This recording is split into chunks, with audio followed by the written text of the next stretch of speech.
This episode of Cheat Codes, a sickle cell podcast, is intended for educational and informational purposes only. This episode of Cheat Codes was made possible by our sponsor, Agios Pharmaceuticals.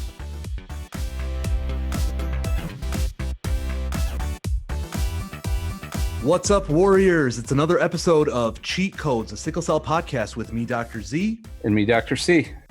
Yo, Dr. Mike, how are you, man? I'm doing good, Dr. Z. I got my vaccine. Yeah, me too. 2 times. Yeah. Feeling pretty good about that. My mom, she's 67, and she hasn't been able to get her vaccine yet. She lives in Canada. So we're waiting until April 1st when she becomes eligible, but I'm counting down those days, man. Yeah, I'm still waiting for my wife to get vaccinated. You know, we're talking about this vaccine a lot, and one of the cool things about the Pfizer and the Moderna vaccine has been the way that this vaccine works. And you know, we spent some time talking to Dr. Rathore, who's just a world-class expert in COVID-19 and this vaccine. You know, one of the words that came up is mRNA. Yeah. And I figure, you know, there may be warriors out there that could benefit from discussing what that actually is. I decided not to give you a puzzle for this episode. Yeah, this is the first one. You made it easy on me. Yeah, so mRNA is messenger ribonucleic acid. In our body, we have, building blocks called cells, and the cells themselves are made up of little pieces, which are mostly proteins. And the proteins, we have lots and lots of different kinds of proteins in our body. We have, hemoglobin, albumin, collagen, like thousands of different kinds of proteins that our body's built out of. And the instruction manual for how to make those proteins is our DNA. So there's this thing called the central dogma of molecular biology, that you have your DNA, and your DNA gets turned into sort of a blueprint. Like you take the copy of the DNA for one protein and you make a messenger RNA, an mRNA. These little machines called ribosomes take that blueprint and print out a copy of the protein, multiple copies of the protein. So that messenger RNA is really sort of like a single page blueprint for one protein. And in the case of this vaccine, what they've done, there's a part of the virus called the spike protein that's pretty unique to this virus. So they've taken the mRNA message that the virus would use to make copies of the spike protein, and they've put it into a vaccine, into a capsule that can be injected into you, and then that gets into your cells, and your cells use that blueprint to make spike proteins. And then your body realizes those spike proteins are foreign and makes an immune response against it. And so then you have antibodies and T cells, and your body's set up to kill off spike proteins. So if you get exposed to COVID, to the coronavirus, SARS-CoV-2, your immune system is going to see the spike protein on it and attack it right away before it can infect you. So that's the idea. So this mRNA is really that blueprint, messenger RNA that's used by our body. Every one of our cells has, tons and tons of copies of mRNA, making all the different proteins that we need. And this is, a virus that's just making one more. Super cool. A vaccine that's just making one more, so that we can fight off the virus. It's super cool, man. I mean, I remember learning this stuff in biology class, and this is what sort of, I don't know, man, got me excited about science in general, just learning about the discovery of DNA and then figuring out that, DNA becomes mRNA and then mRNA becomes these proteins. It's fascinating stuff. It really is. And I mean, it's amazing. It wasn't that long ago. They didn't know what the genetic material was, and they discovered DNA, and they thought maybe RNA was the genetic material. And it wasn't until the 60s and 70s that we started to figure out how all of this stuff works. And we're still learning things all the time. There you have it, messenger RNA. Beautiful. And this is going to become increasingly important as we have conversations about gene therapy. For sure. Right? Understanding the mechanics of how genetic material comes together, unfolds, unravels, gets information from one place to another, turns off information in different places, turns on information in different places. This is the type of nuance that warriors are going to have to become really comfortable with as we enter this new era of therapies with curative intent. Yeah, I mean, I think like an example we talk about, these mutant BCL11s and hemoglobin switching. Well, what we mean is when we're babies, the gene for fetal hemoglobin, for gamma globin, gets lots of mRNA copies made, and our cells are making those mRNAs into fetal hemoglobin. But then, when we get to be adults, you have this BCL11 expressed. It goes into the DNA and switches the printing press around, so it stops copying the gamma globin and starts copying the beta globin. And you make lots of mRNA copies of the beta globin, which make beta globin proteins. And if you have the sickle mutation, that means sickle cells. So I think you're right, Dr. Z. With these new technologies, really getting a little bit better understanding of fundamental biology will help us, break down how those work and what that means. Absolutely. Absolutely. Thanks a lot, Dr. C. That was very informative. There you have it, warriors. Messenger RNA, or mRNA.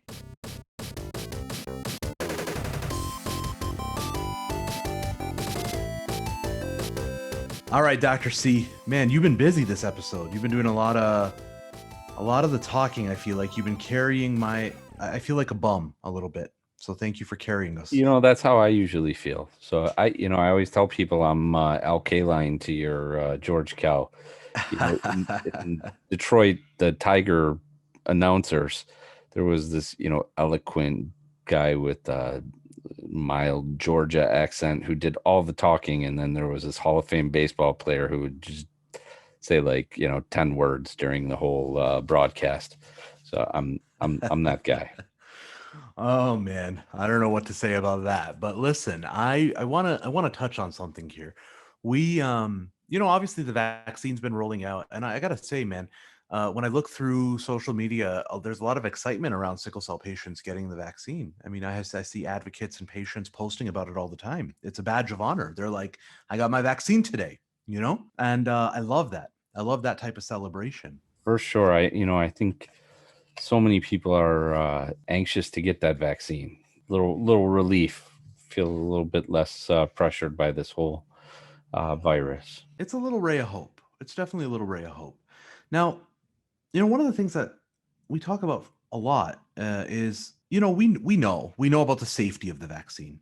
We know about the efficacy or how well the vaccine works. But I guess one question that comes up frequently is what does this actually all mean? Like, okay, I have these antibodies, I got this vaccine. What does this mean as far as my protection? Like, am I actually protected? How protected am I? And like, how much information do we have around that? And I figured I would kick that question to you because, you're a pretty well-read person. And I feel like every other day you're telling me about something you read in some fancy medical journal. And I'm sure you have something for us here.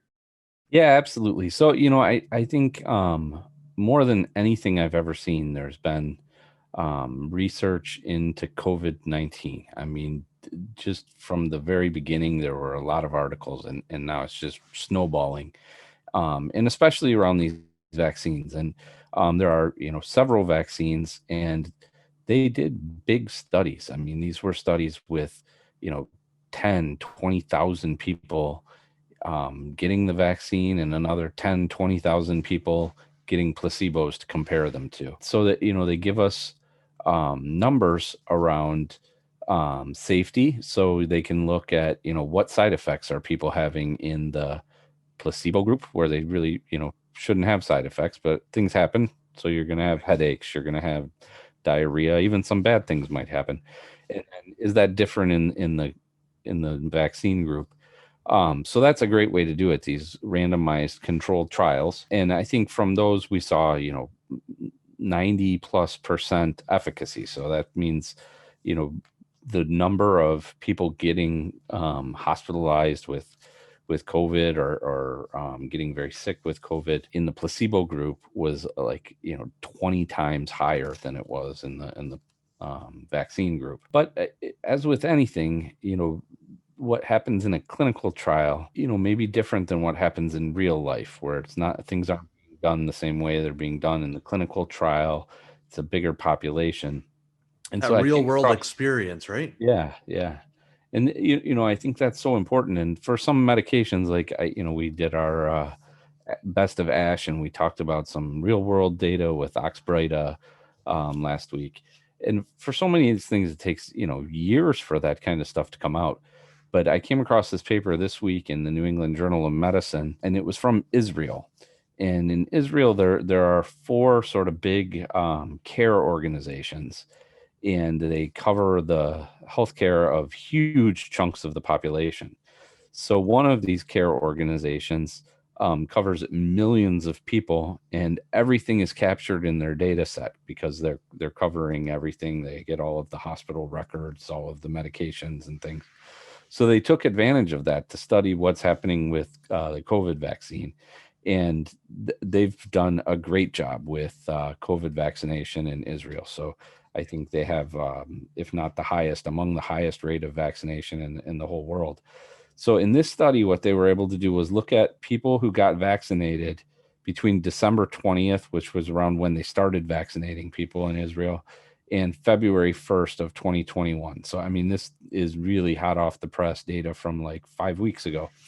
And they did something very clever. So they found people who had gotten the vaccine, and then they found people in the medical records who were similar to them. So, if there was a 45-year-old man with diabetes who got the vaccine, they would try to find a 45-year-old man from the same area with diabetes who didn't get the vaccine. So they tried to match people up, and they had 596,618 vaccinated people, and they had an exactly equal number of unvaccinated matched controls. The groups were really in most ways very similar. So they had an average age of 45 years, and they ranged from 16 up to over 80 years. And because the numbers are so big, you can really dig into those subgroups.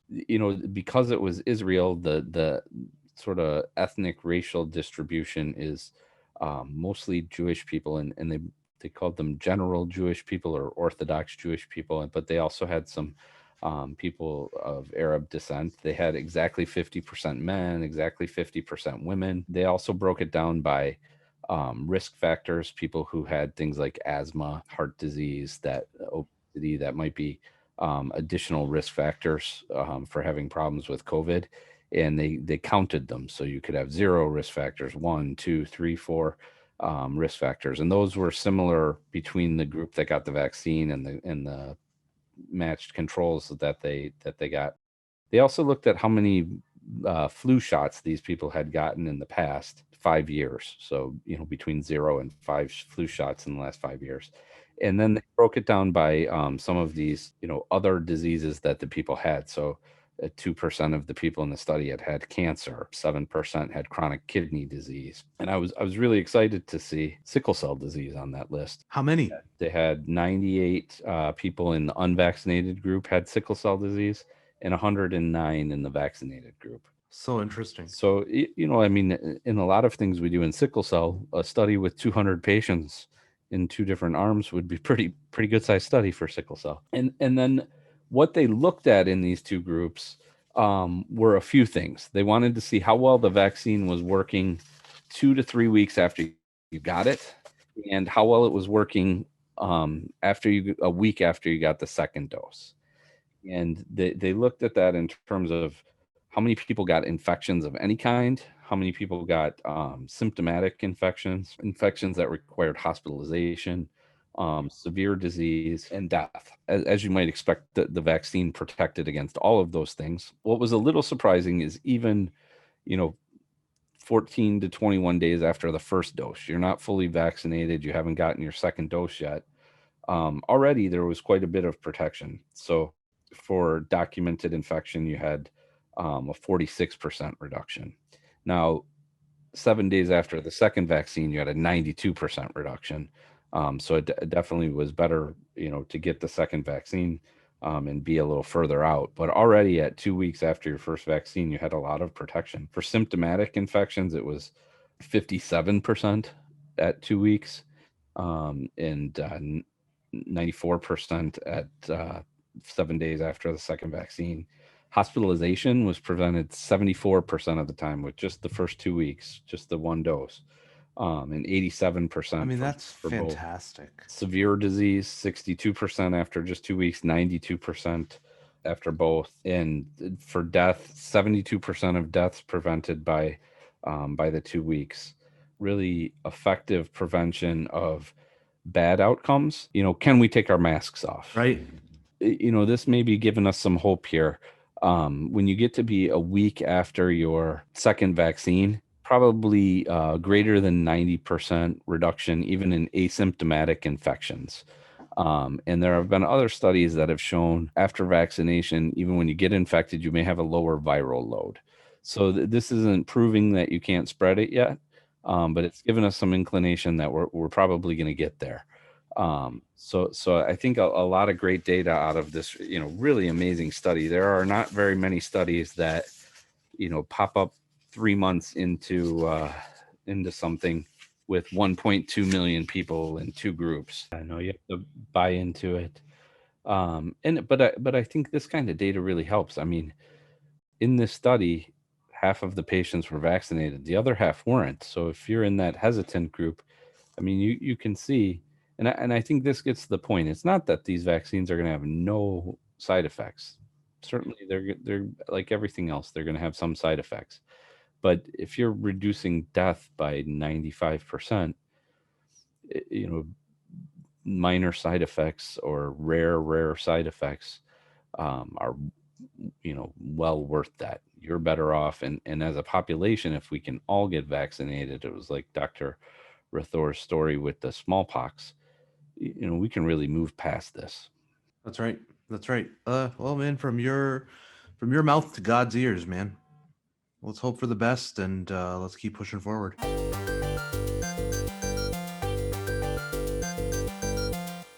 And now a word from our sponsor, Agios Pharmaceuticals. At Agios, they are passionately committed to transforming the lives of patients with genetically defined diseases, including sickle cell disease. They're proud of their innovative investigational therapies and are proud to announce that they will move forward with a singular focus on accelerating and expanding their genetically defined disease portfolio. This transformation provides Agios with the resources required to optimize the development of their promising investigational therapies and ultimately enables the greatest overall positive impact for people battling these conditions. The patients and families who are counting on Agios need extraordinary science, and they also need people with extraordinary hearts. At Agios, they have both. Their work to discover and deliver new medicines is personal.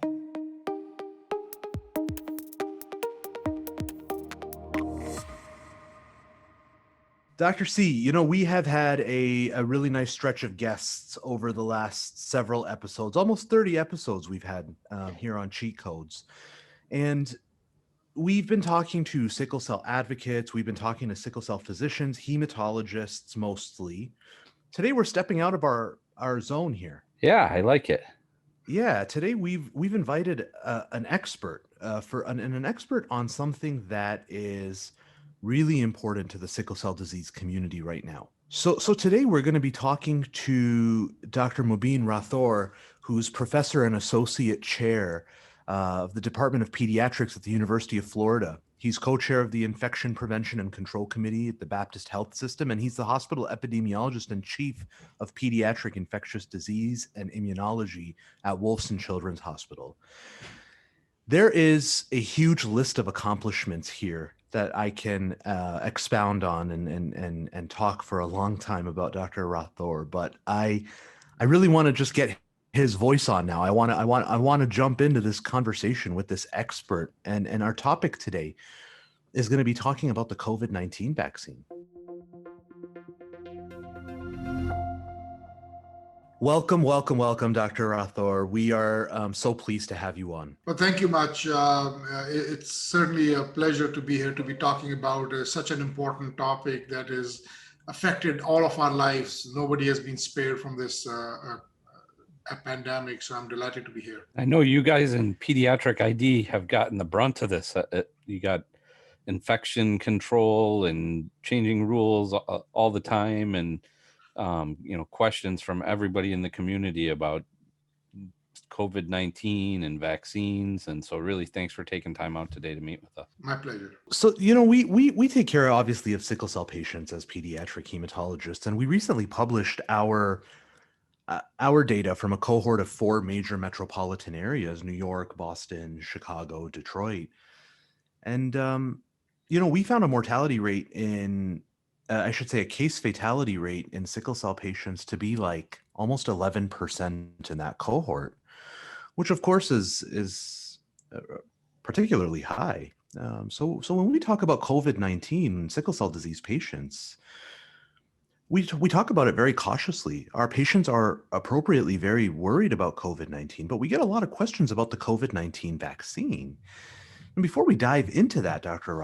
Rathore, I want to sort of get a glimpse from you about your involvement in discussions around COVID-19 vaccine, research around COVID-19 vaccine, things like this. How intimately have you been involved with the unrolling of this vaccine? Yeah, so, as Dr. C mentioned, we in pediatric infectious disease and infectious disease world in general have been very engaged with all aspects of this pandemic. And, it's been a year, since that's all it seems like we are doing.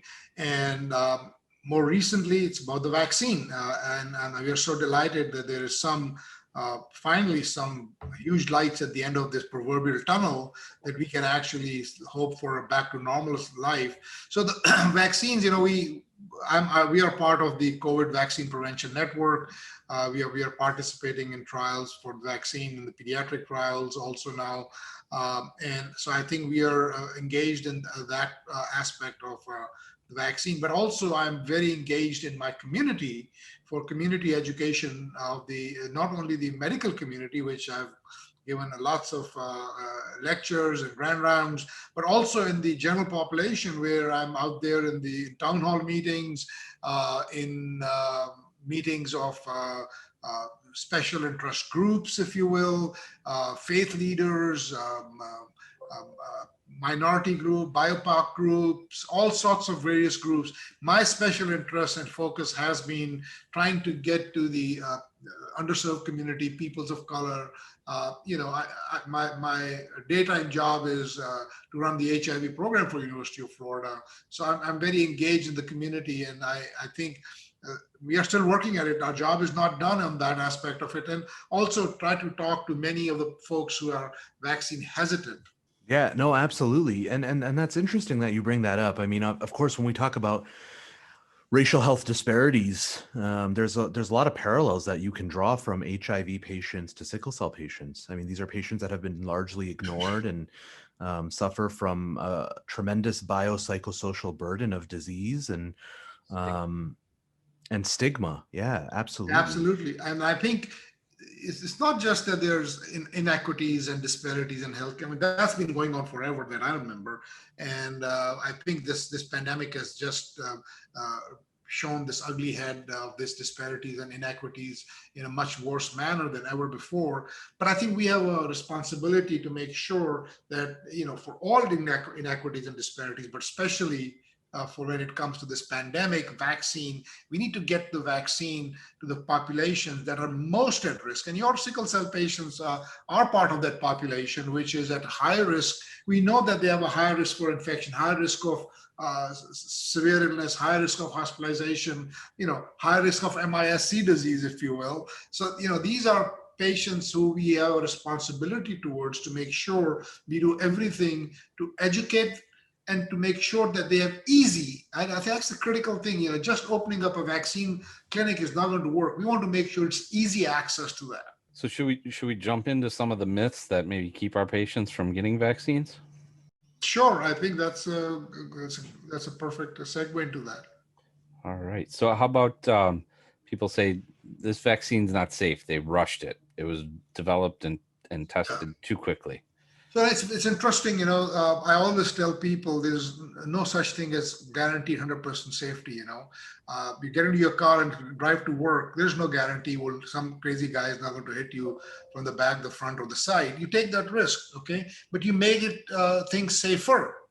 So the same way we have done with the pandemic, we have made it safer with the facial covering and the masks and social distancing and smart isolation. Now we have this vaccine. I think what the vaccine has been studied in an appropriate manner as any other vaccine study should be done. Because of the urgency and because of availability of resources and the backing of the United States government, if you will, we were able to hasten that process, not compromising on safety. Those are two totally different things. You can have a vaccine study done for 5 years and the safety measures may not be as good. So we have not compromised on safety issues. The studies have been hastened. There's more resources put into those studies, and we have gotten the information we need. Now, I think we have to be honest that we don't have the long-term data. What we have is, and the data is accumulating, right? When the vaccine was initially approved, we only had 3 or 4 months of data worth of for safety. Now we are 6 months, it's going to be 7 months. Every day that passes, we have millions and millions of doses being given, and we have more and more safety data. So I think there is certainly should be some level of comfort that this vaccine is safe, certainly safer than when you get the wild type infection, which can, put you in the hospital. You can get into the ICU, get intubated, and die from it. So I think that's the difference. I think with the vaccine and the wild type, the virus is much more dangerous than the vaccine will ever be. Yeah, I think that's such an important point, because we always talk, even with medicines we commonly use, nothing's without risk, but you weigh that risk and benefit, and the benefit of this is, it may prevent you from getting a really serious COVID-19 infection, and we know that can be bad. And this was studied in tens of thousands of people in randomized trials, and now post-marketing in millions of people.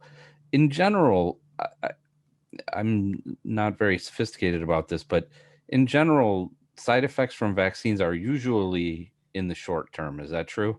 Yeah, Dr. C, you have hit on something that's extremely important. That's managing expectations. I think we need to tell people that any vaccine has local immediate side effects, if you will, first 24 to 48 hours.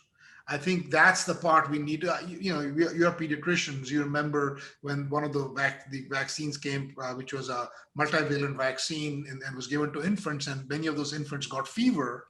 And we knew that they were going to get fever, but when a 2-month-old gets fever, they were rushed to the emergency department because we did not do as good a job as managing expectation and telling the families, expect this after the vaccine. Same way, I think with any vaccine, you're going to have reactogenicity or the local or even maybe systemic short-term self-limited impact. You're after all putting a protein in your body. And so the body is going to, that's the whole idea. You want the body to react. So I think, I got my shingles vaccine. I can tell you, it was much worse than when I got my coronavirus vaccine, the local side effects. And it's a spectrum. Most people will have nothing. Some people will have just a swelling where the injection was given, some tenderness, some maybe redness, some will have fever. We know that there's risk of side effects or reactogenicity effects is much higher after the second dose than the first dose. That's to be expected. So I think expect that. I mean, I got my shot at 10 o'clock on Friday, both of them, because and then in the evening and the afternoon, I was sort of feeling like I'm coming down with something and didn't have a good appetite. Next morning, I was fine. My family, they got the first shot, nothing happened. After the second shot, they had pain, they had low-grade fever, they had to take some NSAIDs for that, but next day they were fine also. So, but we were expecting that, we were ready for it. So I think that's extremely important that we manage those expectations with our patients and families. What if a patient says, I already had COVID-19, I recovered, I don't think I need to get the COVID vaccine? Yeah, that's a very important question. I think, as you know, with several other infections, even if you like pertussis, even if you get whooping cough, you still need the vaccine. So it's not like if you get the infection, you don't need the vaccine. Now, you can probably defer the vaccine for about 90 days, because we know the risk of getting another infection in the first 90 days after the infection is extremely rare. There's even some recent data from Europe which suggests that the risk is extremely low after in the first 90 days, and maybe some data that in the first 6 months. So you can defer the vaccine for that time, but you don't have to. I think that's another important part. Now, you certainly don't want to take the vaccine when you have the acute COVID infection, which is true for all of it. If you have an acute infection and something else, you don't want the vaccine. So I think you can defer it. I tell people, don't defer it. Once you're fine, everything is okay, just get the vaccine. There's no downside to that, no harm to that. So I think it's something that we need to do. I think the other part that I'm not sure, I'm sure you get asked that also, is, can the vaccine give me COVID-19? And the answer is an emphatic no. The vaccine cannot. It's a protein. It's not a living thing, so it cannot give you the infection. So I think that's certainly something we need to be very clear. Now, you would hear stories, right, that somebody got the vaccine and next day or 2 days later they had COVID-19. Now, that's possible because probably the virus was already in their body and it was taking its time, as often happens. They're incubating, as we say, before it causes symptoms. And so that vaccine did not cause that infection. Vaccine cannot cause that infection. So that's another myth that I hear, unfortunately, more than I would like to say. Yeah, and along the same lines, one of the things that I have patients ask me about is, the mRNA idea of this, right? So, wow, they're messing around with my genes. They're messing around with my genes is what patients are hearing. Yeah. So I try to tell my patients, and not just my patients, some of the doctors and the family healthcare workers, the family members, your gene is in the middle of your cell, what is called the nucleus, and the RNA is outside. So it never even gets to the nucleus. But even more than that, think of it in this way. Think of the messenger RNA as your USB drive. Okay, and your computer is your body. You put the USB drive in there, right? The hard drive is the cell. You put the USB drive, it runs an application, you do your job, you pull the USB drive, and it's gone. There's nothing else left there. Whatever was on USB drive is no more on your computer. Now, same way when you give the vaccine. I love that analogy. Yeah. When you give the vaccine, what does it do? It takes over the control of what I was taught in medical school, the factory where proteins are made, the ribosomes.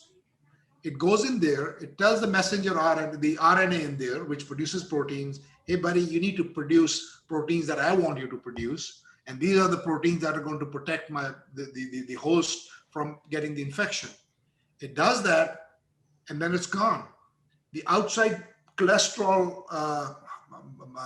hull of this vaccine, if you will, it is like cholesterol, so it metabolizes the body and it's gone. By the way, it's the cholesterol part, the nanoparticles, we believe that's what gives you the reactogenicity. It's not even the messenger RNA. So coming back to your question, the messenger RNA goes into the ribosome, which is not anywhere close to your gene, your DNA, does its job, it's gone, and you're protected. Voila. So it doesn't make a microchip for Bill Gates to I shouldn't be laughing, but because that is something people are thinking about, that there's a microchip that's going in your body, and it's not. People are saying they're going to track us. If you have a cell phone, they already know where you are. So that's true. That is very true. I've heard other people say, this could make you infertile, or it could make your children infertile. Or is there any evidence about COVID-19 affecting fertility? No, I don't think so. I think we have heard that with poliovirus vaccine. We've heard of other vaccines, and we used to hear it from parts of the world where there's little education, and it's sort of really disheartening to hear this from educated people. I think there is no way that this vaccine can do that. It cannot make you infertile or fertile, for that matter. As I said, once the vaccine does its job, it's gone. It's no more even in your body. So I think we are hearing all of these things. Also, that the vaccine does not go through breast milk either. So women can continue to breastfeed. I should mention here this for pregnant women.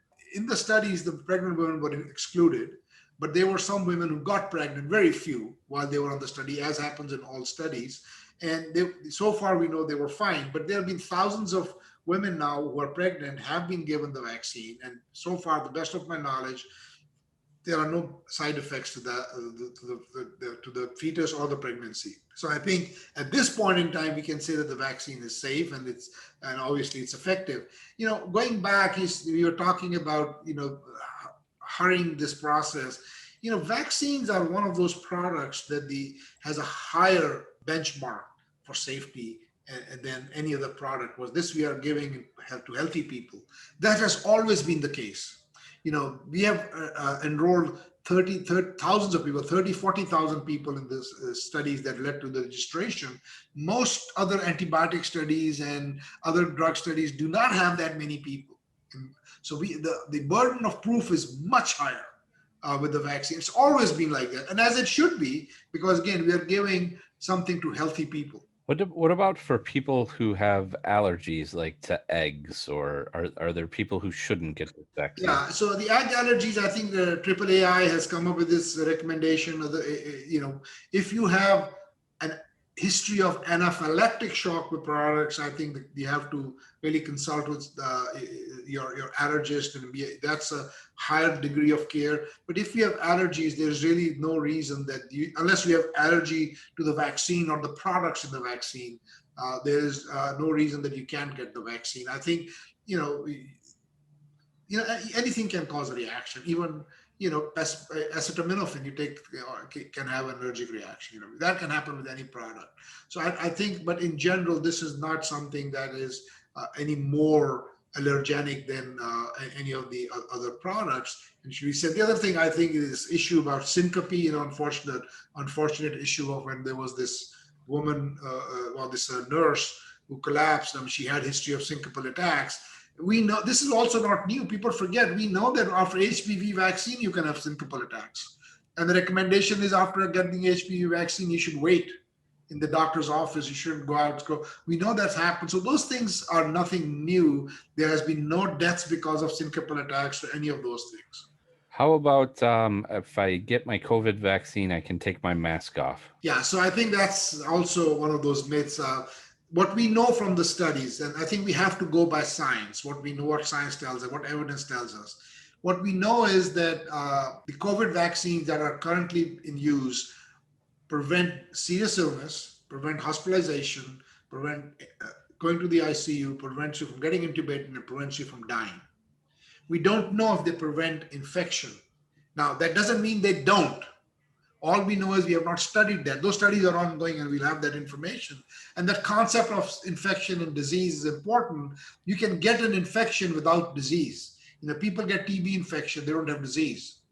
Okay, so in this case also, if you can get infection, that means you can transmit it to somebody else. That is why you have to continue to wear masks, because you need to protect others. You need to protect your family, your loved ones, your colleagues, your patients, your community. You need to do all of those things. And that I would say that's for now, right? So if we get to herd immunity and the rates of infection go down a lot, or we find out that the vaccines are really good at preventing even asymptomatic infections and spread, that might change. And that doesn't mean we were wrong. It's just new science. You have hit on a couple of things. Herd immunity, because if enough people are protected, they can get the infection. So if they can get the infection, they can transmit the infection. Okay. What we don't know so far is if this vaccine, and as I said, those studies are going, and it is my speculation, it is my opinion that we will find that these vaccines prevent the transmission of infection also. We don't know that now, and that's the point. But as you said, science will show that in the future that is possible. That's great. Do you have any more myths we need to bust today, Dr. Z? Yeah, I mean, I guess I want to, less about myths, but more about, just in general, with sickle cell disease, we know the effect of advanced vaccination in sickle cell disease as it relates to pneumococcus and meningococcus and what that's done to survival in the pediatric population. So, this is a population of folks that that knows well what the benefits of vaccination can be, and to me, it just breaks my heart when we have people who are just sure that this is a non-scientific, manipulating way of altering the biology of human beings. I guess when you're talking, this is less of a myth and more of just getting an idea of what it looks like to be a patient in your exam room. When you're talking to a parent about COVID-19 vaccination, how does that conversation look? What points do you hit on? And what do you think resonates most with patients and parents who are vaccine hesitant? Yeah. So my approach is with my patients, my start on that is a very non-scientific approach, if you will. First of all, I go in there with a lot of excitement. Not with COVID vaccine, because obviously we're not giving it that right now, but with other vaccines. I go with a lot of excitement. I said, now today is the day your child needs this vaccine. I'm so glad you are here. Your child needs this vaccine. This is going to protect your child, and you're going to go see him, graduate high school, go to college. This is so wonderful. I'm glad you're taking this step. Before they are even going to tell me, and then I will open up for questions they may have about it. And then I will tell them, if it's a vaccine that I've taken it. If it's a vaccine I've given to my kids, I've given to my kids. And I tell them, I said, listen, I love your kids. I love you, but I don't love either of you more than I love my kids. And if I'm willing to give it to them, if it was not safe, I would never do that, all for myself. So I think that's a part of the conversation, that sort of the non-scientific way. And of course, the willingness to answer their questions. There are people who are going to take the vaccine without question, and there are people who are not going to take a vaccine regardless of what you do.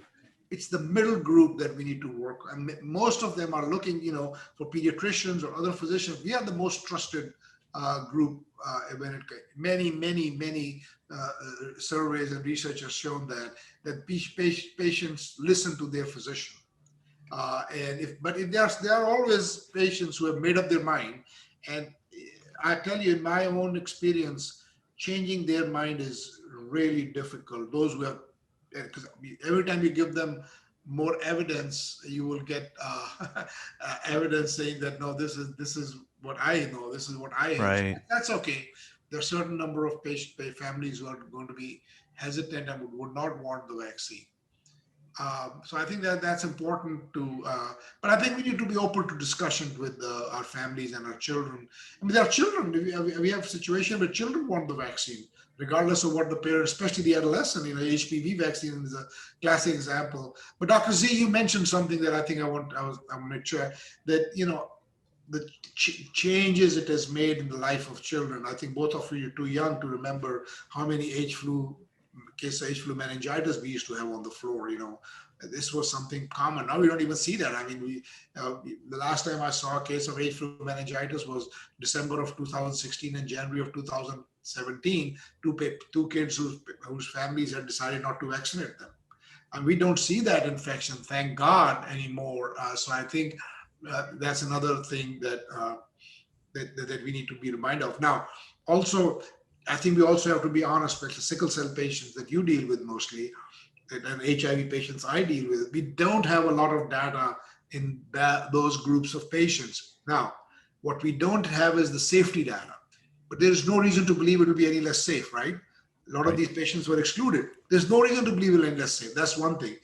And we should be very honest to saying, even after you get we don't know how protective it is going to be with you. Now, there was a study just recently published on solid organ transplant patients from Pittsburgh. I think almost 500 patients. After one dose, only 17% had immune response, adequate immune response. Now, so we need to study. I think it's our responsibility as advocates for children that in special groups of patients, we study these vaccines in them, including coronavirus vaccine. So maybe we need a higher dose in the vaccine. Maybe we need more doses. I mean, whatever we need, but that has to be done. So I think, that part, because they will ask you, has this vaccine been studied in HIV patient or sickle cell patient? And you should be honest and say, there were some HIV patients, by the way, in the studies that I know of. I don't believe there were sickle cell patients in those studies. So, but I think we have to be honest with them in saying, but we don't believe that it is going to be any less safe. It may not be as immunogenic, it may not be as effective. So I think that's something we need to always keep in mind. And again, be very honest with your patients. I think also, Dr.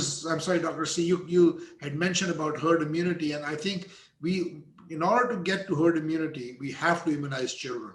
So that's why these vaccine studies in children are so important. Many people believe it's 75 to 85% of the population has to be immunized before we're going to reach herd immunity. I personally believe it's going to be 90 to 95% before we're going to reach the herd immunity status. And then I think it would be, again, continue to immunizing. Whether we need the vaccine every year, we don't know. We'll find that out. I think all those things have to be always kept in mind. How about these new variant strains, the one from South Africa or the UK, that seem to be maybe spreading faster? Do we have any evidence about the vaccine in those? Right. So we don't have a huge amount of data on that, but what the current data is suggesting that the vaccine is also still efficacious, maybe not as much, but efficacy is still there. So I think, we need, one of the ways to stop developing mutants is people become immune to the disease, to the infection. For the virus to mutate, it needs to replicate. For it to replicate, it needs susceptible people where it can replicate. So I think our focus needs to be on trying to get everybody immunized so we don't give the virus the opportunity to replicate and mutate. But that concern that you have raised is a concern. There are studies going on to looking at those variants, especially the UK variant. There are some suggestions that some of the vaccines may not be as effective. I think there was a study that AstraZeneca may not be as effective against the South African strain. And I think they may even have stopped using the vaccine in some parts of the world. But again, the vaccine may not be as effective, but if it is effective, I think they're still beneficial as long as it is safe, which it is. The condition of human beings is as such that we're always looking for optimism, hope, a ray of sunshine, the silver lining. When you look at the situation we're in right now and you think of what makes you optimistic today, what the silver lining is today, as a nationally renowned infectious disease expert, what is that for you? What ray of hope are you holding on to today in 2021? That we have a vaccine, we have more than one vaccine. If you look at it, we have never been able to conquer an infection without a vaccine. We have never reached herd immunity without a vaccine. And the fact that we have not one, not two, but three vaccines in the United States, and maybe we're going to have, and there's at least 6 other vaccines around the world, and we're going to have many more vaccines in the United States. I'm very hopeful. And I think we will end this pandemic. We will get back to normal. I'm very hopeful by the end of this year, during the holiday period, it'll be business as usual. Now, that will only happen, and this is what keeps me up at night. That's my nightmare, as people don't get the vaccine. While I'm very hopeful that people will come around, there are a lot of people who are probably just waiting to see what happens as more and more people get, and they will get the vaccine. I actually know of people who said, we've got 20 million, 100 million doses of the vaccines given, so we can now we feel like so that's okay. I mean, our goal now should be anybody who wants the vaccine should get it. And then we can always worry about the vaccine hesitancy at an appropriate time.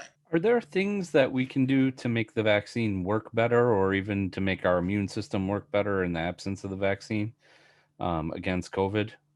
Well, I think it's nothing more than we didn't know before the pandemic. Good diet, good nutrition, and adequate sleep, rest. Avoid sick. Thick conditions where there may be a risk for infection. And I think the recommendations, good hand washing, wearing facial covering, a mask, social distancing, smart isolation, don't go into crowded places. I mean, all those things will help your body stay protected until you get the vaccine.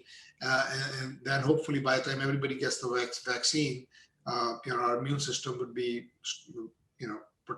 able to protect us. Amazing. This has been super informative, and I feel so proud and so lucky that we we've developed a relationship where I could reach out to you and invite you to this podcast. Thank you so much for sharing this expertise with us and with the sickle cell disease patients today. Allow me to just say one last thing, if you will. We are in no rush. I am just you can talk all night, Dr. Rathore. I was talking to medical students and I showed them my 2 scars on my left arm. One is for BCG vaccine and one is for smallpox vaccine. And there's this cute cartoon I saw where a young boy is asking his mother, "Mama, what are those scars on your arms?" And mom says, "That's for the smallpox vaccine." And the kid asked, "Why don't I have that?" He said, "Because we took the vaccine, so you are protected." Hopefully we'll be able to tell our grandchildren and children that we took the vaccine, so you are protected and you don't have to worry about it. So I think this is something that is so important. And I think, we need to continue to be strong advocates for everybody to get vaccinated. That's beautiful. That's beautiful. Thank you. Thank you so much for sharing those experiences with us, Dr. Rathore. We appreciate everything you're doing for, not only the patients you're taking care of in Florida, but nationally, and the voice you've been within the scope of pediatrics. We really appreciate all the effort and hard work you've put into this. Thank you, guys. I appreciate your time.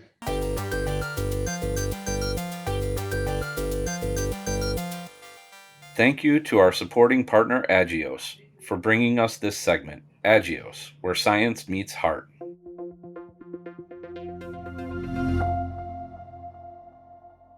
All right, Warriors, there's another episode of Cheat Codes Sickle Cell Podcast coming to a close. Man, we talked a lot about COVID-19 today, which is seems to be a topic that we can't escape, unfortunately. Hopefully it'll be in the rearview mirror soon. But I was glad to have a great guest on to discuss myths around COVID-19 and why this is really going to be a game change. Hopefully we went through some good data to support that as well. I've got to say, man, I like the concept of bringing in non-hematologist physicians. I mean, we've had pulmonologists on, we've had ER doctors on. Sometimes we forget about our infectious disease docs. I mean, these guys really do take care of our patients, and sickle cell warriors do from time to time end up seeing infectious disease doctors. So I'm glad we were able to get one of the best on, and I'm glad we were able to get his perspective to be part of this record here. Definitely. And if we vaccinate well enough, we can prevent some of the visits to the ID doctors, but if we have to use them, they are a great group of people. There you go. All right, Warriors. Well, there you have it. Another episode of Cheat Codes. Keep living well with sickle cell, and make sure you follow me at Dr. Z Sickle Cell and follow Dr. C at Imagineer. Follow at Cheat Codes Pod on Instagram, and we will catch you next time. Make sure you share this podcast with somebody who you think could learn about sickle cell disease, who could be a little bit more aware about sickle cell disease, and make sure you subscribe and rate us, man. These guys at BloodStream Media, they work really hard to make us sound better than we actually sound, and your subscriptions and your ratings make a huge difference. So please go do that for us, okay? We will catch you all next time. Peace.